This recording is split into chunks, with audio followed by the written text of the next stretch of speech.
The winter of 1866 brought more than snow to the northern plains. It brought fear. Chief Tahatan stood at the edge of his village, watching smoke rise from distant hills where settlers had built their new homes. His people, the Lakota, had lived on these lands for generations, following the buffalo herds and honoring the sacred Black Hills. Now everything was changing. The white man's wagon trains carved deep scars across the prairie, and forts sprouted like weeds after rain. His warriors wanted blood. They wanted revenge for broken treaties and stolen land. But Tahatan carried a different burden in his heart. At 42 years old, he had seen enough death to last several lifetimes. As a young man, he had ridden into battle with fire in his veins, counting coup and earning his place among the tribe's fiercest fighters. He still bore the scars across his chest and arms, each one a story of courage and survival. But the years had taught him something his younger self could never understand. Violence had a way of consuming everything it touched, spreading like prairie fire until nothing remained but ash and regret. His own father had died in a raid against the Crow, leaving behind a widow and 5 children who knew hunger that winter. His younger brother had fallen to cavalry bullets 3 summers ago, his body never recovered for proper burial. The cycle of revenge and retaliation had no end, only more graves and more grieving mothers. The elders gathered in his lodge that evening, their faces grave in the firelight. Outside, the wind howled like the voices of angry spirits. Red Hawk, the war chief, spoke first. His voice was sharp as flint. They take our land. They kill our buffalo. They bring disease that drops our children like autumn leaves. How long will we watch our world die? The young men are ready. Give us permission to strike. Around the circle, heads nodded in agreement. Even old Grey Wolf, usually a voice of caution, seemed swayed by Red Hawk's words. The tension in the lodge was thick enough to cut with a knife. Tahatan listened to them all, his face unreadable. He thought of his daughter, Little Bird, only 7 winters old, who laughed like water over stones. He thought of his son, Running Deer, barely 14 but already eager to prove himself in battle. He thought of the 100 families in his village who looked to him for guidance and protection. The weight of leadership pressed down on his shoulders like a physical thing, making it hard to breathe. These people trusted him to make the right choice. But what was right when every path seemed to lead through darkness? I hear your anger, he finally said, his voice quiet but carrying authority. I feel it too. Every day I see what they have taken from us. Every night I dream of my brother's face and wake up with rage in my chest. But I also see something else. I see that we are outnumbered like stars outnumber campfires. I see that their weapons grow stronger while ours stay the same. I see that for every soldier we kill, 10 more come. This is not cowardice speaking. This is reality. Red Hawk's jaw tightened, but Tahatan continued. I ask only this. Give me 30 days to try another way. If I fail, then we will let the warriors decide our path. But let me try to save our people through wisdom rather than warfare. The council argued deep into the night. Some called him weak. Others called him a fool. But in the end, they agreed to his request. 30 days to find a peaceful solution, or the village would prepare for war. As the elders filed out into the freezing darkness, Tahatan sat alone by the dying fire. He had bought himself time, but time for what? He had no plan, no strategy, only a stubborn belief that there had to be another way. Outside, wolves howled in the distance, and he wondered if they were calling for blood too. Morning arrived with brutal cold and a messenger. A young Arapaho runner stumbled into the village at dawn, half frozen and exhausted. He carried news that made Tahatan's blood run cold. Colonel Jameson, commander of Fort Ransom, had issued an ultimatum. All Lakota bands must report to the fort within 14 days to receive government rations and accept relocation to a reservation 300 miles south. Any bands that refused would be considered hostile and dealt with accordingly. The message was clear as ice. Submit or die. The village erupted in fury when Tahatan shared the news. Warriors shouted for immediate retaliation. Women wept in fear and anger. Even the children seemed to sense the darkness gathering over their homes. Red Hawk stood before the crowd, his voice rising above the chaos. Now do you see? They give us no choice. They want us to crawl to their fort like beaten dogs and beg for scraps. Then they will march us away from our homeland like prisoners. Better to die fighting than to live on our knees. A roar of agreement shook the village. Young men rushed to paint their faces and ready their weapons. The decision seemed made without Tahatan's input. But the chief raised his hand, and something in his bearing commanded silence. Red Hawk speaks from his heart, and his heart is true. But hear me now. If we attack the fort, we will die. All of us. Our warriors are brave, but the soldiers have cannons that can tear through buffalo hide shields like paper. They have rifles that shoot farther and faster than our arrows. They have reinforcements that can arrive in days. We might kill some of them, yes. We might burn their fort to the ground. But then what? More soldiers will come. They will hunt us across the plains. They will find our winter camps and show no mercy to the women and children. Is this the legacy we want? To be remembered as the band that chose destruction over survival? The crowd grew quiet, uncertainty replacing rage. Tahatan pressed his advantage. I will go to the fort. I will speak with this Colonel Jameson face to face. I will try to make him understand that we are not his enemies. That we want only to live as our ancestors lived, in peace on our own lands. Perhaps he has a family. Perhaps he can be reasoned with. Give me this chance before we commit to a path that ends in graves for our children. His wife, Singing Wind, stepped forward from the crowd. Her face was pale but determined. And if they kill you at the fort? If this is a trap? Tahatan met her eyes, and the love between them was visible to all. Then you will have your answer about whether peace is possible. But I would rather die trying to save our people than live knowing I led them to slaughter without exhausting every option. The debate raged for hours. Finally, a compromise emerged. Tahatan would go to the fort, but not alone. Red Hawk and 3 other warriors would accompany him, ostensibly as honor guards but really as protection and witnesses. They would carry a white flag of truce but also their weapons. If the colonel refused to negotiate in good faith, they would return immediately. If he proved treacherous, at least some might escape to warn the village. It was dangerous, possibly suicidal, but it was the only plan that satisfied both the peace-seekers and the war-hawks. Preparation took 2 days. Tahatan's wife made him new moccasins and repaired his best buffalo robe. His daughter clung to his legs, crying and begging him not to go.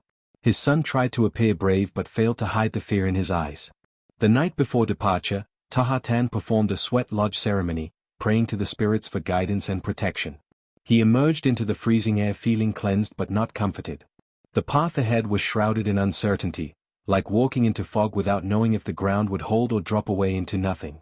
They left at first light, 5 riders on their best horses, carrying the white flag and their dignity. The village watched them go in silence. Some believed they were witnessing their chief's funeral procession. Others held on to fragile hope that somehow, impossibly, Tahatan's faith in human goodness would be rewarded. The chief himself felt neither confident nor afraid. He felt only determined. He had made a promise to try every avenue before resorting to violence. Now he would keep that promise, regardless of the cost. Behind him, his village grew smaller until it vanished into the white landscape. Ahead, Fort Ransom waited like a trap with its jaws open wide. Fort Ransom rose from the plains like a scar, its wooden walls dark against the snow. Guard towers loomed at each corner, and blue-uniformed soldiers paced the ramparts with rifles ready. As Tahatan's group approached, a dozen cavalry riders emerged from the main gate, forming a line between the Lakota delegation and the fort. Their horses snorted plumes of steam into the cold air. The tension was electric, like the moment before lightning strikes. Red Hawk's hand drifted toward his rifle, but Tahatan gave him a sharp look. Not yet. Not unless they had no choice. A lieutenant rode forward, young and nervous, his hand on his pistol. State your business, he called out, his voice cracking slightly. Tahatan raised the white flag higher. I am Chief Tahatan of the Lakota. I come to speak with Colonel Jameson about his message. We come in peace, under the sacred flag of truce. Will your commander honor the customs of warfare and meet with us? The lieutenant hesitated, clearly out of his depth. He conferred with a sergeant, who looked equally uncertain. Minutes crawled by while the 2 groups faced each other in the freezing wind. Finally, the lieutenant nodded. You may enter. But only you and 1 other. Your weapons stay outside the fort. Red Hawk immediately protested. This is how they murder chiefs. They separate us, take our weapons, then show their true nature. It's a trap. Tahatan considered this. Everything in his warrior's training screamed that Red Hawk was right. Entering an enemy fort unarmed was suicide. But everything in his heart said that if he refused now, any chance of peace would die on this frozen ground. I will go, he announced. Red Hawk, you come with me. The others wait here with our weapons. If we do not return by sunset, ride back to the village and tell them we died trying. Then do what must be done. The fort's interior was a different world. Soldiers moved with purpose, drilling in formation or hauling supplies. The smell of coffee and wood smoke mixed with horse manure and gun oil. Eyes followed the two Lakota men with suspicion and fear. Some soldiers touched their weapons reflexively. Others simply stared with the cold curiosity people show when looking at dangerous animals in captivity. Powhatan walked with his back straight and his head high, refusing to show the fear twisting his stomach. Beside him, Red Hawk radiated barely contained hostility, his fists clenched and his jaw tight. They were led to a large building at the fort center. Inside, past an outer office where a clerk pretended to work while watching them constantly, they entered the colonel's quarters. Colonel Jameson sat behind a heavy desk covered in maps and papers. He was older than Powhatan expected, perhaps 50, with gray streaking his beard and deep lines carved around his eyes. He did not stand when they entered, which was a deliberate insult, but his expression held more weariness than hatred. "Chief Powhatan," he said, his voice rough like gravel. "I know your name. My scouts speak of you as a reasonable man. I hope they're right because reasonable men are rare these days, and I could use one." Powhatan studied the colonel carefully, reading him as he would read animal tracks in snow. This man was tired, genuinely tired, carrying burdens that had worn him down over time. But he was also dangerous, a man who had killed before and would kill again if he deemed it necessary. "You sent a message to my people," Powhatan began, choosing his words with care. "You demand that we leave our lands and go to a reservation far from our home. You threaten war if we refuse. I have come to tell you that my people cannot accept these terms. This land is ours by right and by treaty. We have harmed no one. Why do you punish us?" The colonel's laugh was bitter and without humor. "By right? By treaty? Chief, I have a drawer full of treaties, each one signed and sealed and worth less than the paper it's printed on. The government in Washington makes promises it never intends to keep. They want this land for settlement, for railroads, for gold in the Black Hills. What you want, what I want, none of it matters to them. I have my orders. I must bring in all Lakota bands or force them out. Those are my only options." He stood now, moving to a window that looked out over the fort. "You think I enjoy this? You think I enlisted to make war on families? I have a daughter your son's age back east. Every night I wonder if what I'm doing here makes me a monster in her eyes." The admission surprised Powhatan. He had expected arrogance or indifference, not this wary honesty. "Then help us find another way," he pressed. "You have influence. You can send messages to your superiors. Tell them we are peaceful. Tell them we will stay in our traditional territories and not interfere with the wagon trains. Tell them that war here will cost American lives and money, and that peaceful coexistence costs nothing." Red Hawk shifted beside him, clearly uncomfortable with the pleading tone, but Powhatan continued. "I do not ask for charity. I ask only for justice, for the agreements your government made with us to be honored." Colonel Jameson turned from the window, and his face was hard again, the momentary vulnerability replaced by military resolve. "I've sent such messages before. They're ignored or dismissed. The policy is set. Expansion must continue. Native populations must be controlled or removed. I'm sorry, Chief, but I cannot help you. My advice? Take your people to the reservation. It's not perfect, but you'll survive. Food will be provided. Your children will have schools. In a generation, your grandchildren will be Americans, and all this pain will be history." The words landed like physical blows. Schools meant erasure of language and culture. Reservations meant dependence and poverty. Survival wasn't enough when it required abandoning everything that made life worth living. Powhatan felt the last threads of hope beginning to fray. But he tried once more. "Give us time then. Not 14 days, but 6 months. Let us have one more buffalo hunt, one more winter in our homes. In the spring, we will come to you with a proposal. Perhaps we can find middle ground, a way for my people to keep our dignity while satisfying your government's demands. 6 months, Colonel. That's all I ask." The colonel studied him for a long moment, and something like respect flickered in his eyes. "You're a good man trying to save your people. I understand that. But I cannot give you 6 months. The orders are clear. However..." He paused, considering. "I can give you 30 days instead of 14. Use that time wisely, Chief. Make your plans. Prepare your people.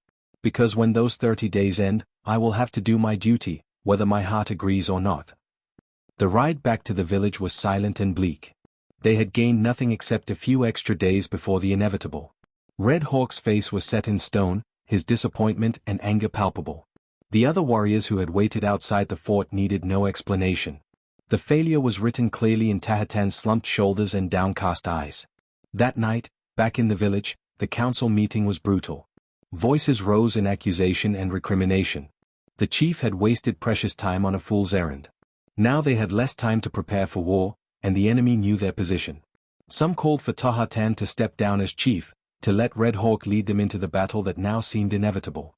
But Tahatan's wife, Singing Wind, stood and spoke with a power that silenced the crowd. You call my husband a fool for seeking peace? Then I am a fool too, because I would rather see him try and fail than never try at all. We have 14 more days than we did before. Use them to prepare for war if you must, but use them also to prepare for the possibility of survival. Pack what can be carried. Cache supplies in hidden locations. Send runners to other bands to warn them and seek allies. Make plans for the women and children to flee while the warriors buy time. These are not the actions of cowards. These are the actions of people who refuse to give up. Her words struck a chord. The panic and anger gradually transformed into grim determination. The next days were a blur of activity. The village became an organized chaos of preparation. Women dried meat and packed it in leather bags. Men repaired weapons and gathered ammunition. The elderly sorted through possessions, deciding what to carry and what to bury for possible future recovery. Children were taught escape routes and meeting places in case the village was attacked. Through it all, Tahatan moved like a ghost, helping where he could but haunted by the feeling that he had failed his people. He had promised them a path away from war, and instead, he had delivered them to its doorstep. On the 7th day after returning from the fort, something unexpected happened. A lone rider approached the village under a white flag. The sentries called out, and warriors quickly assembled, weapons ready. But as the rider drew closer, they saw it was not a soldier but a young white man, barely 20, dressed in civilian clothes and leading a pack mule. His face was pale with cold and fear, but he held the white flag steady. I need to speak with Chief Tahatan, he called out in accented but understandable Lakota. I have something for him. I mean no harm. Tahatan came forward, curious and wary. The young man dismounted carefully, keeping his hands visible. My name is Thomas Brennan, he said. I'm a clerk at Fort Ransom. I work for Colonel Jameson. He sent me here secretly, without the knowledge of his superiors. He asked me to give you this. From his coat, he produced a sealed envelope. Tahatan took it, his hands trembling slightly, and broke the seal. Inside was a letter written in English. Thomas began to translate it aloud, his voice shaking in the cold air. Chief Tahatan, I have thought of nothing but our conversation since you left. You asked me to help, and I said I could not. That was the coward's answer. Yes, I have my orders, but I also have my conscience. I cannot give you freedom. I cannot stop what is coming. But I can give you information, and information is power. 3 weeks from today, a supply convoy will arrive at Fort Ransom from the east. It will carry winter provisions, ammunition, and orders from division headquarters. If something were to happen to that convoy, if it were delayed or diverted, the fort would be undersupplied for weeks. We would be forced to focus on survival rather than offensive operations. I will be court-martialed for writing this if discovered, but I find I care less about my career than I once did. The second thing I can give you is this. My deputy, Lieutenant Hawkins, is a vicious man who hates all Indians and wants glory through battle. He will try to provoke an incident to force my hand. Watch for him. He rides a white horse and wears a red scarf. Avoid him at all costs. This is all I can do. I hope it helps. I hope you survive what's coming. Respectfully, Colonel Andrew Jameson. The village erupted in excited discussion. This changed everything. They had inside information, a potential tactical advantage, and proof that not all white men were their enemies. Red Hawk's eyes gleamed with new possibility. We can ambush the convoy. Take their supplies and weapons. The fort will be weakened. We can hold out longer, maybe even through winter. But other voices urged caution. Attacking a military convoy was an act of war that would bring terrible retaliation. It might buy them time, but at what cost? Tahatan held up his hand for silence. His mind was racing, pieces of a puzzle finally clicking into place. We will not attack the convoy, he announced, and groans of disappointment rippled through the crowd. But we will use this information differently. Listen carefully to what I propose, because it is dangerous and strange, and it might be the only chance we have. He outlined his plan slowly, watching faces shift from confusion to understanding to cautious hope. It was audacious, possibly insane, but it might work. And even if it failed, they would fail while keeping their humanity intact. Young Thomas was given food and warm clothing before being sent back to the fort with a message of thanks for the colonel. As he rode away, Tahatan felt something shift in his chest. For the first time since this crisis began, he had hope. Not the naive hope of peace without cost, but the hard-earned hope that comes from seeing unexpected goodness in a dark situation. Colonel Jameson had risked everything to give them a chance. Now it was up to Tahatan to make that sacrifice meaningful. The next 2 weeks would determine whether compassion could truly triumph over the machinery of war, or whether his faith in human nature would prove to be his people's final mistake. The supply convoy left Fort Robinson 300 miles east right on schedule, exactly as Colonel Jameson had predicted. 20 wagons loaded with provisions, ammunition, and orders, guarded by 40 cavalry soldiers. The convoy commander expected no trouble on this well-traveled route. Winter had made the various tribes hungry and desperate for the coming spring. Most bands were huddled in their winter camps, focused on survival rather than warfare. It never occurred to him that anyone would be tracking his movement, watching from distant ridges, counting his men and wagons with careful eyes. Tahatan scouts reported the convoy's progress daily. Everything was proceeding according to plan, which made him more nervous rather than less. His plan depended on perfect timing and a leap of faith that still made his stomach churn. 3 days before the convoy was due to reach a narrow pass through the hills, Tahatan led 30 of his people out of the village. Not warriors, but families. Elders, women, children, along with 10 warriors for protection. They brought no weapons except hunting rifles and knives for basic survival. They carried white flags and their best clothing. To Red Hawk and the others left behind, it looked like suicide. The narrow pass was the perfect ambush location, which is exactly why Tahatan chose it for something completely different. His people set up a camp right in the middle of the pass, blocking the route. They built fires, erected lodges, and made themselves as visible as possible. When the convoy scouts spotted them, confusion rippled through the military ranks. This wasn't an ambush position. This was an encampment, peaceful and exposed. The convoy commander halted his wagons and sent riders forward to investigate. What he found defied all his military training and expectations. Chief Tahatan stood in the center of his people, unarmed, waiting. When the soldiers approached, he raised his hand in greeting. "We are not here to fight," he called out clearly in English, words he had practiced carefully. "We are here to help." The convoy commander, a Captain Morrison, was dumbfounded. Help? What kind of trap was this? He ordered his men into defensive positions while he rode forward cautiously to speak with the chief. "Explain yourself," he demanded. "Why are you blocking my route? This looks like an ambush setup." Tahatan had rehearsed this moment in his mind 100 times. Everything depended on the next few minutes. "Your fort is in danger," he said slowly, making sure each word was understood. "Lieutenant Hawkins, he plans to attack my village without Colonel Jameson's permission. He wants to start a war that will kill many people on both sides. We learned of this plot and came to warn you. We also brought food and medicine to help your fort survive the winter. We do not want war, Captain. We want peace. Let us prove it with actions, not words." Captain Morrison's face cycled through disbelief, suspicion, and confusion. "You expect me to believe that you, a Lakota chief, marched your people into the open to warn us and give us supplies? This has to be a trick." But even as he spoke, his eyes took in the scene around him. Children playing near the fires. Old women cooking food. Bundles of dried meat and herbs laid out on blankets. No warriors in war paint. No weapons except for basic hunting tools. His tactical mind told him this made no sense as an ambush. His instincts told him something unprecedented was happening. Tahatan gestured toward the bundles of supplies his people had brought. "We have dried buffalo meat, enough to feed your fort for 2 weeks. We have winter herbs that cure fever and illness.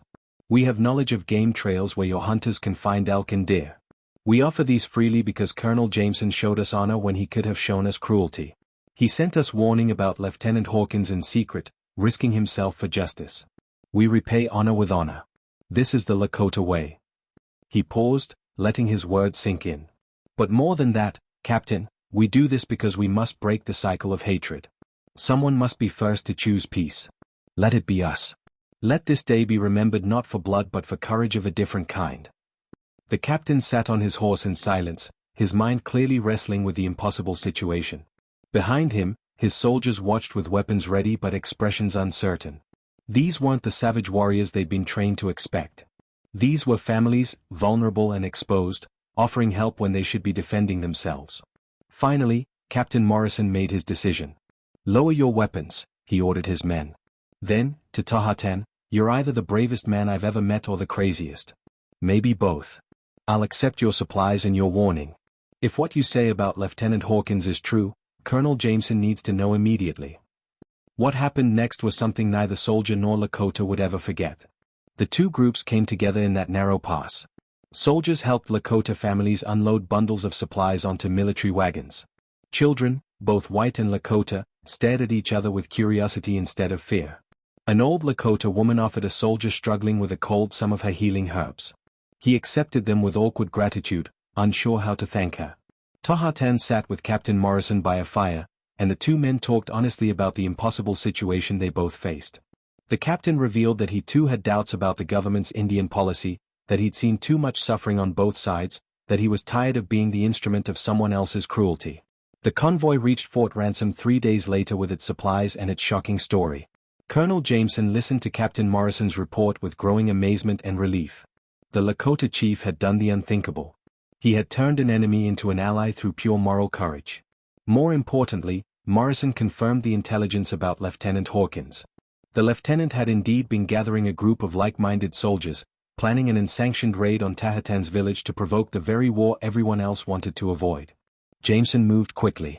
Hawkins was arrested, court-martialed, and sent east in disgrace. The threat was neutralized. But the larger question remained. What now? The orders from Washington hadn't changed. The policy of removal was still in effect. Yet something fundamental had shifted. Jameson wrote a long, detailed report to his superiors, describing Tahatan's actions and arguing that such people deserved different treatment. He couldn't promise the report would change anything, but at least it would be part of the official record. Meanwhile, he extended the deadline again. No longer 30 days, but through the winter. In spring, they would revisit the situation with clearer heads and hopefully more humane options. Tahatan returned to his village as an even greater hero than when he'd left. Even Red Hawk, who had doubted every step of the peace path, had to admit the plan had worked beyond anyone's wildest expectations. The immediate threat was gone. They had gained months of breathing room. And most importantly, they had proven something profound. That humanity could exist even between enemies. That cycles of violence could be broken if someone had the courage to take the first vulnerable step toward peace. That compassion wasn't weakness but the hardest form of strength. The winter passed without violence. Spring came with its usual promise of renewal. The final confrontation everyone expected never materialized. Through a combination of Jameson's advocacy, changing political winds in Washington, and the symbolic power of Tahatan's gesture, a compromise was eventually reached. The Lakota weren't forced onto distant reservations but allowed to remain in a designated portion of their traditional lands. It wasn't everything they wanted. Treaties would still be broken in future years. Hardships would still come. But on that particular winter, in that particular place, compassion had won a victory that rippled far beyond one village or one fort. Years later, when Tahatan was an old man, young people would ask him about that time. How had he known his plan would work? How had he found the courage to make himself so vulnerable? His answer was always the same. I didn't know it would work. I only knew that the path of violence was certain death. The path of peace might also lead to death, but at least it gave us a chance to live with honor. I chose to believe that somewhere in every human heart, even an enemy's heart, there is a place that responds to genuine courage and compassion. I was right, but I could have been wrong. That's what made it a choice worth making. The story of the Lakota chief who chose compassion over war became legend, told around fires and passed down through generations. It became a reminder that in the darkest times, when violence seems inevitable and hatred runs deep, individuals still have the power to choose differently. That one person's courage can ripple outward, changing hearts and altering the course of history. That the strongest weapon is sometimes not the one you carry into battle, but the one you lay down in front of your enemy and say, "No more. Let us find another way." And sometimes, just sometimes, the world surprises you by answering back, "Yes. Let us try."